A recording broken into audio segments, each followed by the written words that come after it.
Пастор Живко ме замоли денес да читам Езекиел 18 глава, по која што ќе биде и проповедта денес. Па сакам прво да прочитам и после сакам да ви кажам тоа што Бог мене ми стави на срце, пошто вака кога ќе ни барем за мене, кога лично некој ќе ми стави на да читам или нешто да треба да зборам, кога си прочитав главата повеќе пати, значи во суштина дознав како Бог уствари делува преку Божјото слово. И не е само да го читаме, туку и да се охрабруваме и да се получуваме по него. Прво ќе ја прочитам 18 глава, малку е подолга. Бидете стрпливи. Ми дојде Господово слово, зашто вие употребувате во Израел пословицата. Татковците јадеа кисело грозје, а на синовите забити им фаќаат оскомина. Животот ми мој, говори Господ Бог. Никој од вас нема веќе да ја повторува во Израел таа поговорка. Зашто сите животи се мои, како животот на таткото, така и животот на синот. И еве, оној кој ќе сгреши, тој ќе умре. Кој е праведен и кој ги почитува законот и правдата, и не јаде по планините и не ги подига очите кон идолите на Израелевиот дом, не ја обесчествува жената на својот ближен и не ги приоѓа на жената додека е нечиста, никому не му нанесува насилство, го враќа земеното во залог и ништо не ограбува, го дели својот леб со гладните, го облекува голиот, не дава назаем со добивка, ја воздржува раката од неправда, пресудува според вистината, оди по моите наредби и ги чува моите закони, постапувајќи според вистината, тој е навистина праведен и тој ќе живее, зборува Господ Бог.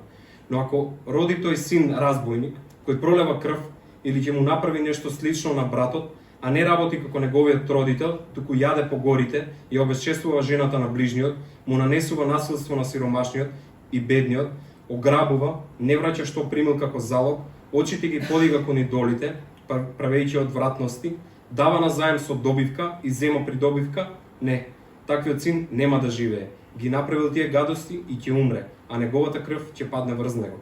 А ако тој роди син, кој ќе ги согледа сите гревови што ги направил неговиот татко, ако ги согледа и ако така веќе не направи, не јаде по планините, очите не ги подига кон идолите на Израелевиот дом, не обесчествува жената на ближниот, никому не му нанесува насилство, не го присвојува залогот, ништо не ограбува, го дели својот леб со гладниот, го облекува голиот, а раката ја воздржува од неправда, не зема печалба ни добивка, ги извршува моите закони и оди по моите наредби, не, тој нема да умре заради татковиот грев, тој ќе живее.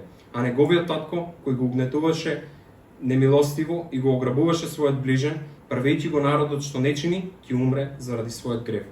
Но вие велите, зошто синот да не го носи татковиот грев? Затоа што синот извршува закон и правда, ги чува и ги врши сите мои наредби, ќе живее. Оној кој ќе сгреши, тој и ќе умре. Синот нема да го носи татковиот грев, ни таткото синовиот грев. Врз праведникот ќе биде неговата правда, а врз безбожникот неговата безбожност. Ако безбожникот се одврти од сите гревови што ги направил, ако ги чува сите мои наредби и ги врши законот и правдата, ќе живее и нема да умре. Сите негови неправди што ги направил ќе бидат заборавени, заради праведноста што ја прави ќе живее. Зашто зар ми е мене до тоа да умре безбожникот, говори Господ Бог, а не да се одврти од сите своји лоши патишта и да живее. Ако ли праведникот се одврти од својата праведност и почне да прави неправда, и сите гадости што ги работи безбожникот, дали ќе живее? Сите праведни дела што ги правел ќе бидат заборавени, а заради својата невера со која што изневери и заради гревовите што ги направил, ќе умре. А вие велите, Господовиот пат не е праведен. Чуј, Израелев доме, мојот ли пат не е праведен? Не се ли вашите патишта неправедни? Ако праведникот се одврти од својата праведност и почне да прави неправда, па умре заради тоа, ќе умре заради неправдата што ја направил. А ако безбожникот се одврти од својата безбожност што ја правил, па почне да ги врши мојот закон и правда, ќе живее и нема да умре. Но Израелевиот дом вели, Господовиот пат е неправеден. Моите патишта ли не се праведни, доме Израелев? Не се ли неправедни вашите патишта? Затоа, доме Израелев, јас ќе му судам секому според неговите патишта, говори Господ Бог. И така покајте се и обратете се од сите своји престапи и вашиот грев и не ќе ви биде гибел. Отфрлете ги од себе сите гревови што ги правевте и направете си ново срце и нов дух. Зошто да умирате, доме Израелев? Јас нема ја сакам смртта на никој кој умира, говори Господ Бог. И така обратете се и живејте. Амин. Значи, кога го читав овој текст и Бог така јасно ми стави пред очи дека нема втора генерација христијани. Усвари тоа што секој од нас ќе си го прави во животот, тоа на крајот и ќе си го добиеме. Значи и толку ми е толку убава надеж ми дава кога читав посебно 22 стих и тој си го препрочитав повеќе пати и таму ни дава надеж дека сите наши гревови, сите наши неправди ќе бидат заборавени.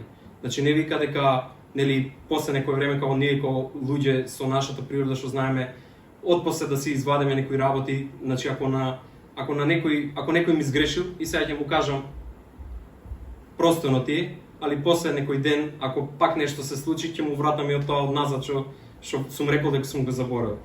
И така, дали ќе останеме тука многу добро прашање што едва ја чекам сега проповета. Значи дали ќе си останеме као со изговори како израелците што правеа, нели они викаат дека Бог е неправеден, или дали ние ќе се свртиме кон правдата и ќе продолжиме кон Божиот пат. Пастор, сакам да те поканам, се помолиме и да слушнеме проповета што Бог ќе има денес за нас.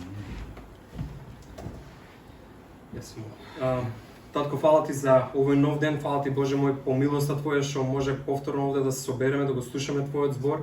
Јас се молам Господ да се заминеме одовде охрабрени повеќе Боже мој, да не бараме изговор Господе како до тоа што се држиме Господи, да си продолжиме кон тоа, но да се свртиме кон Твојот пат кој што е праведен Господи, кој ти со толку цврста порака ни ветуваш Господи дека праведниот ќе си ја добие својата награда. Фала ти Боже мој, јас те молам да ти водиш оваа проповед денес и нека словото што ти го имаш ставено Господи во срцето на пастор Живко, те молам да допре до нас. Во името на Господ Исус Христос се молам за тоа. Амин. Амин. Фала ти Бог рече. Прекрасен вовед за тоа што денес ќе го зборувам за темата на која денес ќе размислуваме. Но да почнеме со една друга приказна од историјата на црквата. Многу интересна приказна за еден човек по име Марсион. Во вториот век живеел тој човек, Марсион, познат христијанин, и тој бил син на еден собственик на бродови во тоа време, значи бил богат. Но е познат во христијанската историја за една уникатна работа. Тој Марсион станува првиот човек во вториот век, црквата по тоа го памти, што направил прв обид да се состави канонот на Библијата. Значи ова што денес ние го викаме Библија, тој Марсион имал прв обид за такво нешто да направи. Сега, форматот на канонот денеска што го имаме е заклучен во 4 век, почетокот на 4 век. Тоа не значи дека тогаш е напишана Библијата. На почетокот на 4 век уствари само се потврдува тоа што со векови веќе во црквата било авторитативно писмо. Тоа е целата поента. Тогаш само се заклучува канонот. Значи, со векови, од првиот век навака, тоа што се смета за како водилка за црквата, авторитет за одлуки, за што и да е, во црквата, сите тие книги во 4 век, на почетокот на 4 век се стават, се заклучуваат и така се утврдува канонот. Но, ние имаме уште еден херој од 2 век, средина на 2 век, кој има еден примарен обид да направи некаков канон на писмото, тоа што тој смета дека е инспиративно писмо. Се појавува еден проблем во неговиот обид. Проблемот настанува во неговиот принцип на канонизација. Кој принцип тој го употребува? Марсион пристапува од позиција на тоа дека Бог во Новиот Завет, кога го чита Новиот Завет и ја чита приказната за Исус, вика: леле, види Бог во Новиот Завет колку простова, колку е добар, колку е милостив. Го чита Стариот Завет, вика: леле, овој Бог во Стариот Завет многу лош, нема простување, само уништување, ужас.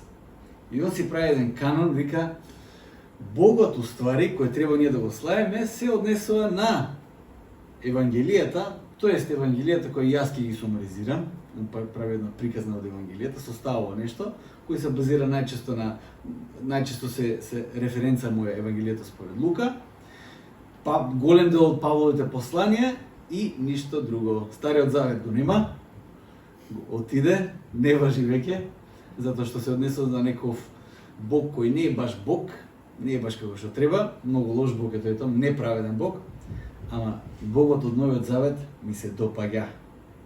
И така Марсион седнува прави една композиција од тие евангелија, од Стариот Завет, тоа што му се допаѓа и го составува првиот обид за канон. Така влегува во историјата на црквата. Иначе таа дихотомија за верување на лошиот Бог во Стариот Завет и добриот Бог и милостивиот во Новиот Завет продолжува до ден денешен.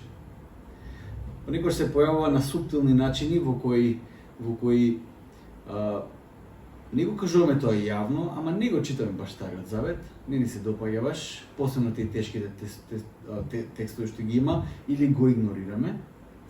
А понекогаш и на многу јасен и отворен начин признаваме дека не разбираме зашто Бог бил толку суров во Стариот Завет. Тоа што е интересно е дека искривеното верување за тоа како Бог во Стариот Завет е неправеден во светлото на објавата на Исус во Новиот Завет, не се должи само на тие кои ја знаат приказната за Исус. Таквото верување можеме да го видиме присутно и во текстот што го читаме овде. Во текстот на Езекијел во 18 глава, едноставно израелците кои тогаш живееле сметале дека Бог е неправеден. Системот кој Бог го одредува за кој е праведен, неправеден, кој е добар, кој е лош, кој треба да се спаси, кој не треба да се спаси, тие сметале дека не е баш праведен, не е фер тој систем, не ни се допаѓа. Израел имал одредена слика за тоа како Бог би требало да постапува за да биде фер. И тогаш кога Бог излегува тие параметри, или израелците се изненадени од Божјото делување, тие сметат дека Бог неправедно постапува. Па како може Бог такво нешто да направи? Ние сме изненадени. Како може да има коронавирус? Да ни уништи бизнис, да ни поремети животите, удобноста да ни ја снема, да е толку неочекувано? Како можеше болест да се појави тогаш кога не очекувавме? Зошто не дојде исцеление? Зошто животот така наопаку ми се преврте? Тие се прашања кои го предизвикуваат токму тоа прашање. Како можеше Бог да излезе од тие параметри кои јас ги имам зацртано во главата како Бог треба да постапува? Постапките на Бог не соодветствуваат со она што ние би го очекувале, нели? Но да почнеме од почеток. На почетокот на текстот Бог почнува со една позната изрека која била популарна во тоа време во Израел. Трајче ја прочита. Татковците јадеа кисело грозје, а на децата завете им фаќаат оскомина. Овој збор е многу чуден, оскомина. Чудно звучи, ама многу добро знам кога забите ми имаат оскомина, кога се скаменити. Те фаќа саклет. Дека тоа била расширена поговорка можеме да видиме дури и во пророк Еремија, кој живее тука некаде со Езекијел, малку порано од Езекијел, иста поговорка ја цитира. За друга работа кажува Еремија, но иста поговорка, значи поговорката била доста актуелна во тоа време. Според тоа како Езекијел ја употребува поговорката, тој дава до знање дека општо прифатено било верувањето дека страдањата на нивната генерација во која се наоѓаат било последица на неодговорноста на претходната генерација. Колку пати само денес тоа го слушнав, колку пати само оваа недела тоа го зборев, дека ние сега го сркаме тоа што го дробеле нашите претходно. Таквата доктрина и верување и двајцата пророци, и Езекијел и Еремија, ги гледаат како крајно изопачена доктрина и страшна, бидејќи води кон фатализам и неодговорност. До тоа води таа доктрина. Зошто? Доколку вината навистина може да се остави на прагот на таа претходна генерација, која била пред нас, тие врз кои сега се извршува правдата, може слободно да си отстранат било какво чувство на грев и да го обвинат Бог за неправедност. Кога вината за тоа во што јас сега се наоѓам, ја ставиме врз претходната генерација, одма автоматски многу полесно е да се брише чувството за грев внатре во мене, да си продолжиш одно како што си да си живееш и одгора да мислиш дека Бог према тебе е неправеден. Не према другите, према тебе. Што си заслужил ти тоа што го живееш. Што си ти крив? Колку само врежен е тој концепт за гледање во генерацијата предходна, да ги видиме последиците, колку само тој концепт е врежен во секој еден од нас, не мора да одиме далеку. Кој од која фамилија доаѓа? Многу работи ни стануваат јасни кога ќе видиме некој дека доаѓа од некоја фамилија, поврзуваме поврзници, знаете. Што носат со себе си, каков багаж носат луѓето. Заклучокот е донесен пред и да се дознае и да се запознае личноста. Имаме ние веќе заклучок за таа личност. Може би ќе кажеме, добро, тоа малце постарите го правеле, пошто одма првото прашање кога постари ќе да бидат у село, посебно чии син си ти? Одма, кој ќе каже на тој сум јас син, одма се знае све за тебе, од кај доаѓаш, кој си и веројатно како ќе постапиш и што ќе работиш во животот. Одма се знае на кој личиш, све тоа. Кои карактерни особини ги имаш, ќе кажеш, да, тоа постарите го прават. Сега, има преводи за нас. Кога ќе се запознаеш со некој, прво нешто што често пати знаеме да го правиме во денешно време, одма социјалните мрежи. Одма одиме на Facebook, на Instagram, гледаме кој е, каква личност, да видим. Одма заклучок, знаеме кој каков е и на база на тоа градиме однос. Знаеме што да очекуваме од личностите. И за тие што се посматрачи и за они кои се посматрани, у тој случај, Бог сака да каже едно нешто. Не смееш да си го дозволиш луксусот на фатализам и неодговорност само затоа што твојот животен пат подразбира доаѓање од турбулентно минато. Не смееш да си го дозволиш тој луксус. Тој е луксус, знаете. Луксусот на неодговорност се дозволува како последица на грешките на другите. Тоа е огромен луксус. Тоа не е твое право загарантирано затоа што доаѓаш од таму. Не, тоа е луксус. Тука веќе почнуваме да го откриваме чудото кое е неверојатно, најважното чудо кое е неверојатно и кое е толку присутно и достапно. Но веројатно најзаборавеното чудо кое постои. Понекогаш кога збориме за чудо, очекуваме не за што се очекуваме. Очекуваме на некој ногата што му е пократка да му се продолжи, поимене. Очекуваме некоја тешка болест да се излечи, очекуваме, не знам што се не очекуваме. Јас верувам дека најважното и најмокното чудо е толку обично и достапно за секој поединец, што ние почнуваме да не го забележуваме. Многу слично како воздухот. Ќе видиме зошто. Поставувањето на сцената е во тоа како Бог им дава до знаење на израелците преку пророкот Езекиел дека тој не суди корпоративно, туку индивидуално. И воопшто не суди на начин на кој тие би суделе. Господ не е заинтересиран за толпата. Господ е заинтересиран за поединецот. Вели Бог вака, зашто ете во еден друг превод вели, зашто ете сите души се мои, како душата на таткото, така и душата на синот се мои. Која душа греши, таа ќе умре. 4 стих.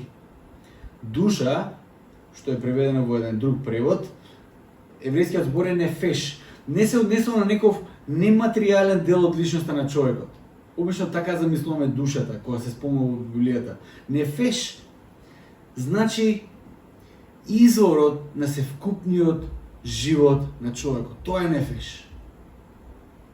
Тоа не ја подразбира само душата, така што ние ја делиме личноста на човекот на дух, душа и тело и некако се обидуваме да го разбереме тоа и завршуваме со приказни дека телото распадливо, бајни го, не е важно, душата живее понатака.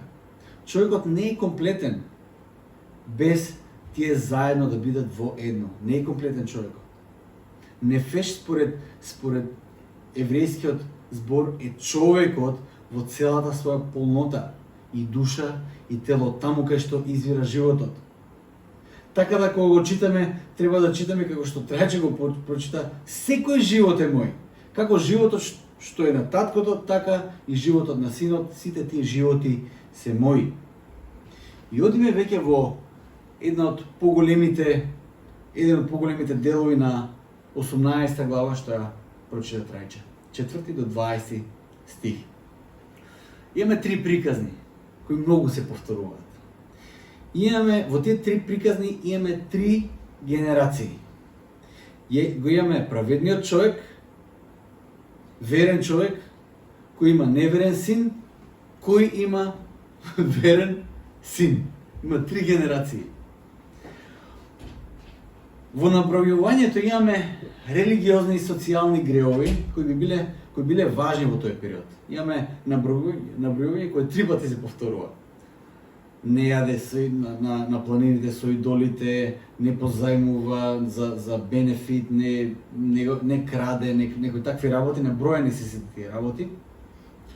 Значи имаме набројување на некои религиозни и социјални греови кои биле многу релевантни во тоа време, во кои нема да навлегувам и да ги анализирам, пошто тоа не е поентата на денешната тема. Можеби некои од овие религиозни и социјални греови кои ги слушавме, прочитани на почетокот од Трајче, за нас се непознати сега, но верувам дека за сите тие има еквивалент и во нашата култура, како за многу работи. Езекијал ги набројува тие греови три пати за секоја група која ја именува. Тој покажува една важна работа која израелците не смееле да ја заборават, а тоа е следната работа. Никој од тие тројца, тие последователни генерации, не ја наследија ниту праведноста, ниту неправедноста од претходната генерација. Тоа не се наследува. Господ кој секој поединечно гледа како поединец со подеднакво исти можности за одлучување да оди по патот на праведноста или по патот на неправедноста. Праведноста, како што вели, води во живот, неправедноста води до смрт. Многу едноставно звучи. Живот и смрт. Ќе го објаснам тоа малце покасно што значи тоа, кое тој го користи тоа. Од 21 до 24 стих има една многу друга динамика, една друга категорија на луѓе. Можеме да видиме како полека Божјото чудо се открива се повеќе и повеќе. Во втората категорија Бог открива нешто многу интересно.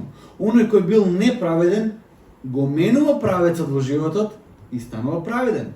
И сите негови неправилности и неправедности што ги има направено, Бог вика, не постојат. Толку.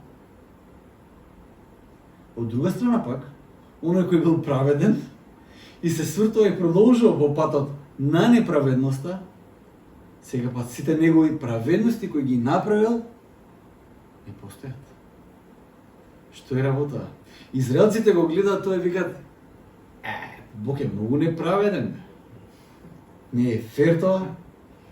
Како може така? Кај Бог постои само сега.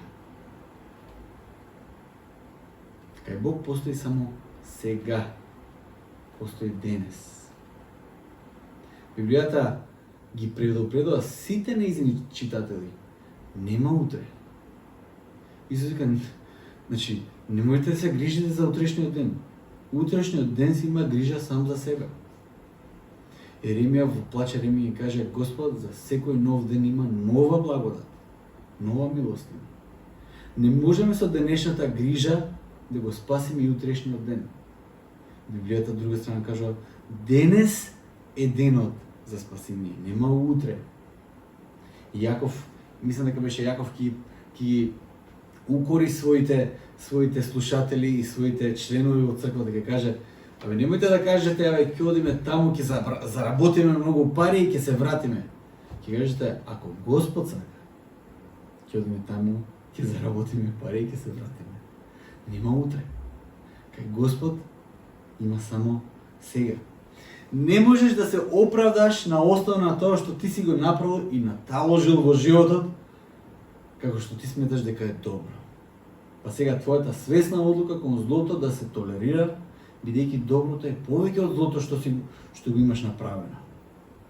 Самиот концепт на таложење во Библијата не постои. Да таложиш нешто, да собираш нешто. А од самиот момент кога Господ ги спасува израелците, кој им дава мана, во пустината вика, ќе земете мана доволно за денес, утре има нова мана. Ако за утре соберете мана и мислите дека ќе ви користи, таа мана за утре ќе се претвори во црви. Нема за утре.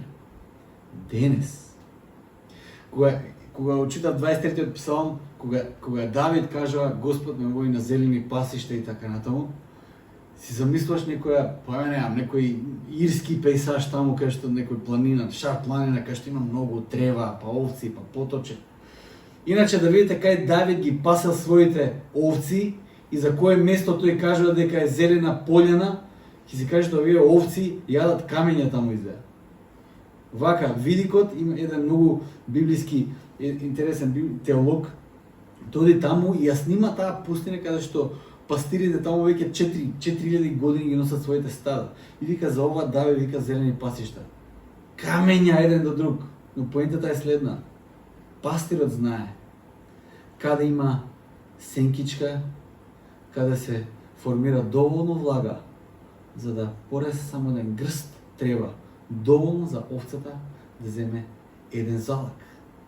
И пастирот знае каде е следниот залак. Овцата треба да му верува на пастирот чекор по чекор по чекор. Тоа е зелена пољана. Ние да седнеме турска гимнастика со кавалче и да ги оставиме овци да прават што сакат.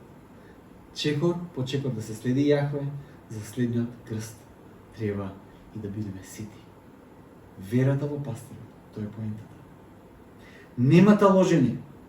Секој муабет кој прави, во кој некој наброва што има направено, за да му се толерира тоа што малку го има сгрешено, не постои. Секој муабет кој се прави, во кој некој наброва што си има направено, е небитен муабет. Не е релевантен муабет за Бог.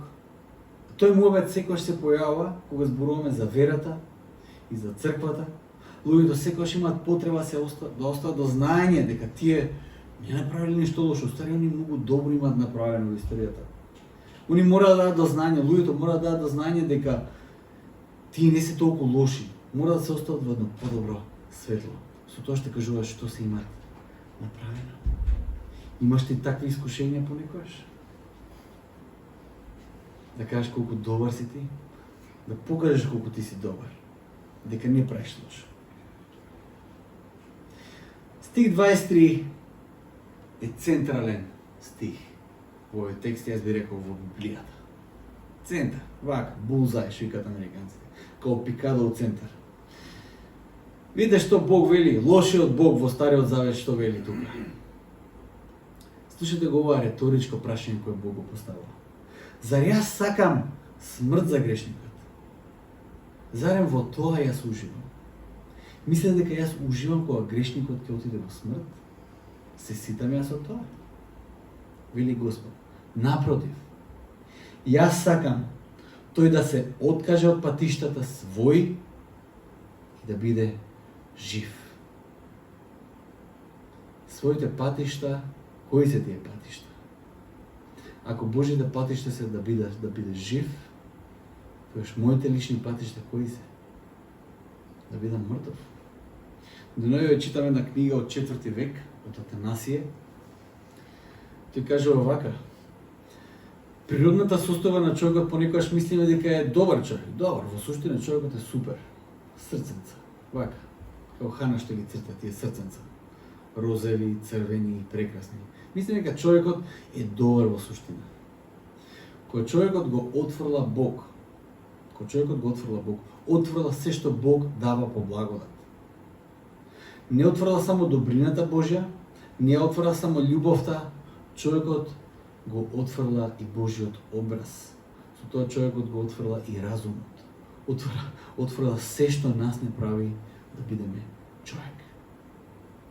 Или човекот кога ќе фати по патот, по спротивен патот од Бог, човекот се враќа во тоа што е. А тоа е дивина, неразумност. Ништо повеќе од шимпанзото. Разумот, љубовта, таа длабочина која има човекот е по Божја благодат. Важна водолка во Стариот Завет е ова: зар јас сакам смрт за грешникот? Напротив, јас сакам да се откаже од патиштата своји и да биде жив. Божиот суд, онака како што Стариот Завет го дефинира, е суд за освестување и покаяние. Тоа е поентата на Божиот суд. Приказната за Каин. Како звучи приказната за Каин? Бог го откри својот суд на Каин далеку пред Каин да го направи гревот. Каин веќе помисли за Авел, која математика да ја направи. Бог му пристапи на Каин и кажа, го гледам гревот, го видов внатре во твоето срце. Судот кој беше изречен врз Каин во тој момент беше за Каин да се покае и да го совлада гревот. Бог му го видов гревот, не дозволувај гревот да те совлада тебе. Судот Божи кој носи правда, онака како што е представен во Стариот Завет, акцент не е на осудувањето и страдањето на осуденикот за Бог да се сити во страдањето на казнетиот, туку на мирот и слободата во која човекот треба да ужива преку покаяние. Внатре во Божјата праведност. Видете, во Стариот Завет не постои друг закон освен Божјиот закон. Тоа што ние го имаме закон на Република Македонија, устав на Република Македонија, тоа го има Израел во Божјиот закон. Точка, нема друг закон. Не можете да си кажете, леле, овие биле обесправени, Бог ги заковал, ги ставил ланци на рацете. Не. Божјиот закон е законот кој тие го имале. И според тоа Божјиот суд е судот кој тие го имале. Според тоа, Божјата праведност е единствената можна праведност која постои. А дали мислите дека денес е многу поразлично од тоа? За општественото родување сега имаме нели повеќе држави со свој устав и закон, но во конечност ако Исус е твојот Господар, тој треба да биде твојот цар. Точка. Тој треба да биде законот според кој ти ќе живееш. Во тој закон пишува дека ти треба да ги почитуваш властите кои ги има овој свет. Мораш. Ама твојот врховен закон е Божјиот закон. Нема друг закон за тебе. Да се вратиме на таа важна тема за која може често пати знаеме да се заковаме ние. Собирање и наталожување на добрите дела. Кај Бог постои само сега. Кај Бог постои патот на живот или патот на смрт. По тоа не суди Бог. По кој пат одиме? Не можеме да размислуваме во категорија на фер. Фер не постои после Едемската градина. Од случката во Едемската градина зборот фер веќе не важи. Ако е фер, сите ние изгинавме. Патот е даа дефиниција според која Бог нас не гледа. Животот и смртта не се наследство, туку пат по кој одиме. Животот и смртта не се наследство, туку пат по кој одиме. За животот и смртта не таложиме сега, па подоцна да се пресмата кој колку си насобрал и зашто, туку е насока која сега ја одбираме и по која активно чекориме. Животот и смртта се пат. И тоа е по Божја благодат, верувајте, бидејќи ако стандардот беше како и останатите религии, светски религии, сите религии се така. Да се наталожи доволно добро за да тежи повеќе од лошото, што си го направил. Тоа е идејата за сите други религии. За сите, апсолутно сите други религии. Кармата, хиндуизмот збори за тоа, исламот збори за тоа. Сите религии се така, да правиш повеќе добро, помалку лошо за ауткамот, за еднакво да биде подобро. Христијанството не е така, зошто? Може би од гледна точка на кој стоиш во моментот, ти се чини дека тоа е по праведен пристап, кој колку си направил, сегаш колку насобрал. Секој да си добие тоа што заслужи. Така гледале евреите, затоа викаат, абе, Бог е неправеден во тоа што го прави. Но тоа што можам да го видам, оние најдобрите од нас, оние кои биле најпонизни, оние кои биле најдобрите од човечката раса до сега кои живееле, кои биле најблиско до Бог, кои пребивале во неговата светина, виделе нешто кој можеби ти сега не го гледаш. Има еден принцип. Колку поблиску си до Бог, толку повеќе ја гледаш твојата расипаност. Колку подалеко си од Бог, толку си послеп за својата немоќ и толку повеќе твојот грев е скриен од тебе. колку поблиску си до Бог, толку повеќе гледаш дека за тебе нема спас. Со твоја сила нема никаков спас. Природата на гревот е да се скрие и да не биде забележен. Тоа е целата поента. Најмногу од оној кој го прави. Од тој се крие гревот. К.С. Луис во своето сведоштво во книгата Изненаден од радоста зборува за првиот пат кога го видел својот живот во споредба со Христовиот живот. Мислејќи претходно дека е релативно добар и фин човек, во светлото на Христос гледа како од неговото срце извираат страшни зависти, љубомори, блудства и што ли уште не. Вика, го видов, моето име беше Легион. Исполнет бев со тие демонски действија. Но тоа може да се види само во светлото на Христос. Секоја наша надеж да се наталожи повеќе добро во тој момент паѓа во вода. Единствената опција која нам ни е оставена како реална е чудото кое најчесто го забораваме, а кое е откриено меѓу редовите на овој текст. Најважното чудо кое постои. Најважното чудо.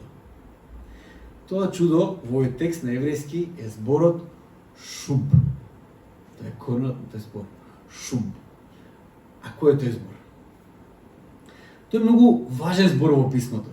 Збор кој доминира во текстот. Се појавува во средината кога Бог поставува реторичко прашање, откривајќи го својот најдлабок копнеш, но се појавува и на крајот од оваа глава. Со тоа што Бог го повикува секој да се покае, обрати и продолжи по патот на животот. Зборот шуб значи да се свртиш, да се вратиш, да го промениш мислењето. Тој збор го представува моментот во кој ти гледаш дека си во криво, разбираш, признаваш, го свртуваш твоето одење во другиот правец. Тоа е зборот шуб. Тоа е чудото, најважното чудо кој ние честопати најлесно го забораваме. Мислиме дека тоа е нормална работа. Мислите дека тоа е нормална работа? Знаете, има една поговорка за луѓето кои не се менуваат. Вук менја длаку, али не своју чуд, своју нарав. Вукот ја го менува крзната, ама не и својата природа. И знаете што? Тоа е така. Без Бог. Тоа е така. Немаш сила да се промениш. Може да менуваш шминки, некои работи ќе менуваш. Фризура ќе менуваш. Ќе менуваш телесна тежина, се надам дека јас малце сменив. Ќе менуваш некои работи. Но природата не се менува. Без Бог невозможно да се менува природата. Покајанието е вратата кон животот во праведноста. Тоа е најважното чудо кое постои. Тој збор се јавува како појдовна точка на целата Божја објава и порака за човекот. Знаете како почнува мисијата на Јован Крстител? Покајте се. Знаете како почнува пораката на Исус Христос? Покајте се. Знаете како заклучува првата проповед некојаш која е проповедена од апостол Петар? Заклучокот е покајте се. Шуб. Покаяние и обраќање. Овој збор е најголемото чудо кое е заборавено бидејќи човекот добива нова шанса, нов почеток. Колку луѓе може тоа да го каже дека имаат нов почеток без разлика на течението на животот досега? Најсилните приказни кои ги имам слушната во животот потекнуваат од луѓе во кои овој збор станал реалност. Тие се покајале за патот на неправедноста по кој оделе и се обратиле кон Бог и тргнале по патот на праведноста. Каква шанса имаме ние луѓето? Некои од најдоблесните и најсветлите луѓе потекнуваат токму од најдлабоките и најтемни места, но да доживеале Божјата благодат, се покајале и се обратиле. Една од познатите химни кои ги пееме, О милост Божја чудесна. Таа химна е најпозната низ целиот свет. Напишана е од човек кој својата кариера има изградено со пренесување на робови. во еден момент неговиот живот се свртува. И го доживува тоа што Господ го кажува. Кога неправедникот ќе тргне по патот на праведноста, сите негови дела се заборавени. Вау! А со што си имаме ние работа денес? Слушате ме внимателно за денешната култура во која ние денес живееме, во која јас верувам дека е очајно. Нашата заедница има очајна потреба од тоа основно чудо кое е во Библијата. Денешната филозофија на толеранција не простува. Дали го знаете тоа? Денес зборуваме за толеранција, но денешната филозофија на толеранција не простува. Применетата политичка коректност во денешно време гледаме, не ја заборава вината на претходната генерација. Не само што не ја заборава, дејствува да ја казни таа вина. А лесно се ослободува од своите гревови, знаете зошто? Бидејќи најчесто таа денешна генерација се наоѓа во контекстот на толпата. Толпата има една магична моќ, во наводници магична моќ. Во толпата е најлесно. Најлесно е. Се губиш ти како поединец заедно со сите твои гревови. Кога си во толпата, се што си ти, се што лошо си направил, се заборава.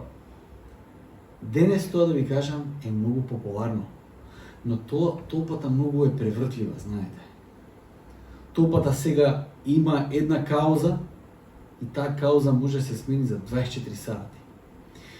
И голем дел од тие што биле дел од таа толпа може да се најдат на нишенот на обновената толпа.